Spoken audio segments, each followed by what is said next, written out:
எழுந்தவுடன் முதலில் என்ன செய்வீர்கள்?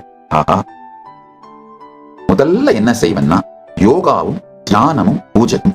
இதுதான் என் வாழ்க்கையோட முதல் 1.5 மணி நேர செயல். நல்லா புரிஞ்சுக்கோங்க.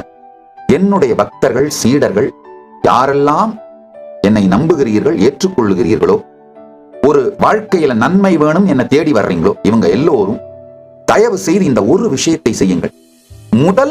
உங்களுடைய முதல் முகூர்த்தத்தில் போனை தொடாதீர்கள். நியூஸ், தருதரம் பிடிச்ச சோசியல் மீடியா, உலகத்தில் நாட்டு நடப்பு என்ன, ஒரு தொடப்பகட்டையும் தெரிஞ்சுக்க வேண்டாம். ஒரு மண்ணும் தேவையில்லை. முதல் 1.5 மணி நேரம் காலையில எழுந்ததும் என் வாழ்க்கையில் நான் செய்யற முதல் விஷயம் யோகா, தியானம், பூஜை.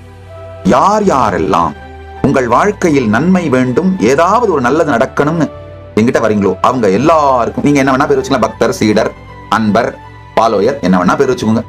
அந்த மாதிரி என்ன தேடி வரவங்க எல்லாருக்கும் சொல்றேன், உங்களுடைய முதல் முகூர்த்தத்தில் எந்த phone, device, social media, news எதையும் தொடாதீர்கள்.